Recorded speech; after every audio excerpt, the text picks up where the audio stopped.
Still waiting on my gear plate. I got all my brakes and all that stuff in there, but I'm gonna put it on when the gear plate comes. And I had to use the Outlaw throttle plate and fabricate it to fit the rf5 to mount the servo for the throttle and brake. But that's the only thing I'm waiting on. Once I get my gear plate from DDM, then I can go out and run it.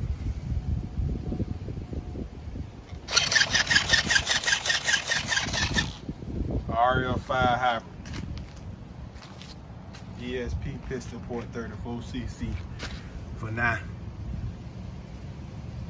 We'll be going to twin or either big boy to come.